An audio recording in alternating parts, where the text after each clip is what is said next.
আমি আমার শ্রেষ্ঠ কবিতা লিখতে পেরেছি কিনা আসলে এটি আত্মমূল্যায়নের জায়গা এবং আত্মজিজ্ঞাসার জায়গা। এবং সহজভাবে বলতে গেলে কোনো কবি সৃজনশীল ব্যক্তি হয়তো সবসময় মনে করতে পারেন না যে তিনি তার শ্রেষ্ঠ লেখাটি লিখে ফেলেছেন এবং তারপর তিনি আর কোনো শ্রেষ্ঠ লেখা লিখতে পারবেন পারবেন না, বা তাকে তার পূর্ববর্তী লেখা তিনি নিজেই অতিক্রম করতে পারবেন না, কোনো সৃষ্টিশীল লেখক আসলে তা মনে করেন না। ফলে একজন কবির জন্য শ্রেষ্ঠ কবিতা লিখতে পেরেছেন কিনা এই প্রশ্নটি হচ্ছে সবচেয়ে কঠিন একটি প্রশ্ন। কারণ একজন কবি যত বেশি লেখেন তত বেশি তার ভাবনা, কৌশল এবং ভাষার দক্ষতা বিকশিত হয়। তাই নির্দিষ্ট সময়ের কবিতা যখন তার কাছে শ্রেষ্ঠ মনে হয়, গত 1 বছর আগের কবিতা যদি আমার কাছে শ্রেষ্ঠ মনে হয়, আগামী 2 বছর পর সেই কবিতা আমার কাছে শ্রেষ্ঠ মনে নাও হতে পারে। আরটা হচ্ছে বৈষম্য এবং উপলব্ধি। পাঠক আসলে শ্রেষ্ঠ কবিতা আসলে নির্ধারণ করে, কারণ পাঠকই যুগে যুগে বেঁচে থাকে, কবি যুগে যুগে বেঁচে থাকে না। তাই কবি নিজে কখনো বলতে পারে না যে এটি আসলে আমার শ্রেষ্ঠ কবি। এবং তৃতীয়ত বিষয় হচ্ছে যে সৃজনশীলতার সীমাহীনতা। সৃজনশীলতার মধ্যে চূড়ান্ত শ্রেষ্ঠত্ব নির্ধারণ করা আসলে একটা খুবই কঠিন বিষয়। কবিতা সর্বদা পরিবর্তিত হতে পারে শব্দের কারণে, ভাবের কারণে, প্রকাশের কারণে। আর এই শব্দ, ভাব এবং প্রকাশের যে ভঙ্গি, তা কখন ভালো লাগবে আপনার কাছে এবং কখন আপনি তার চেয়েও ভালো লিখবেন না, সেটা আসলে আপনার কাছে কখনোই নির্ধারণ করা একজন কবি হিসেবে সেটা কখনোই হচ্ছে সম্ভবপর নয়।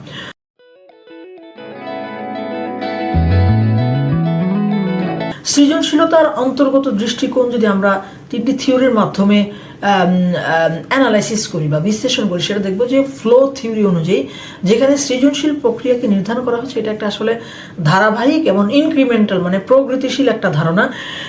একটি কবিতাকে যেই সময় প্রেক্ষাপটে শ্রেষ্ঠ বলে ধরা যায়, পরবর্তী প্রক্রিয়ায় সেই সময়ের প্রেক্ষাপট পরিবর্তন হওয়ার সাথে সাথে তার শ্রেষ্ঠত্বর ধারণাটা কিন্তু চেঞ্জ হয়ে যেতে পারে।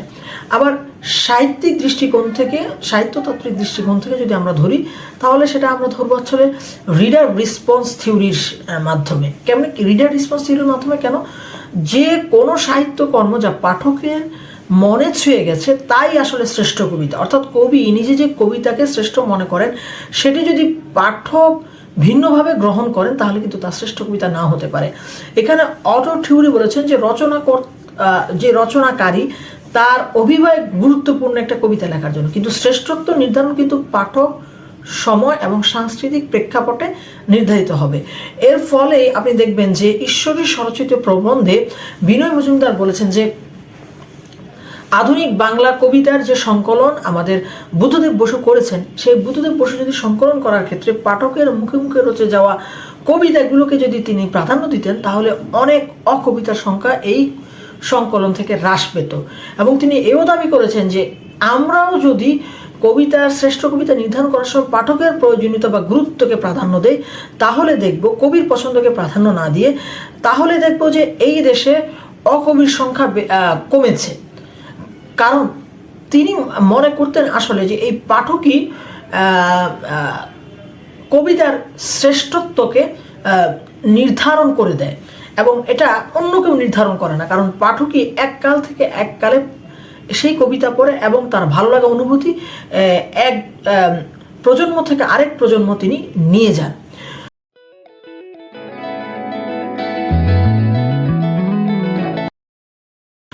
কবি অন্য একটি আলোচনা যদি আমরা ধরি যে মেটা কগনিশন, অর্থাৎ আমরা যদি আত্মমূল্যায়ন সমালোচনার দৃষ্টিকোণ থেকে বলি, বা আমি যদি বলি যে আসলে এই প্রক্রিয়ার মাধ্যমে কবি নিজেকে আসলে ধারাবাহিকভাবে চ্যালেঞ্জ করেন।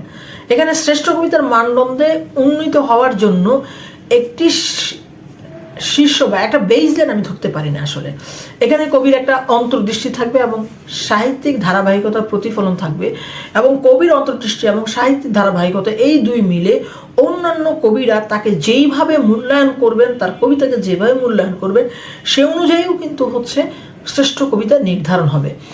এবং আপনি দেখবেন যে শ্রেষ্ঠ কবিতা সংজ্ঞায়িত করা আসলে আলটিমেট সিদ্ধান্ত যেটা, সেটা আসলে একটা চ্যালেঞ্জিং টাস্ক। কারণ একাধিক ক্রাইটেরিয়া বা মানদণ্ড বা ভ্যারিয়েবলের উপর নির্ভর করে অর্থনীতির ভাষায় যদি আমরা বলি একটি শ্রেষ্ঠ কবিতা নির্ধারিত হয়, এবং সেখানে থাকতে হয় ভাষার দক্ষতা, ভাবের গভীরতা এবং পাঠকের প্রতিক্রিয়া এবং সময়ের আপনার সময়কে ধারণ করার ক্ষমতা।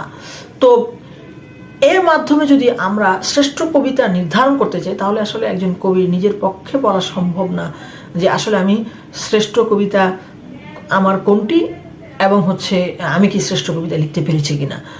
একেবারে এক সেন্টেন্সে যদি আমাকে উত্তর দিয়ে বলা হয়, আমার কাছে মনে হয় যে আমি আসলে এখনও শ্রেষ্ঠ কবিতা লিখতে পারিনি, কারণ আমার কবিতা এখনও হেলাল হাফিজের মতো কারো মুখে রুটে যায়নি যে এখন যৌবন যার যুদ্ধে যাবার তার শ্রেষ্ঠ সময়।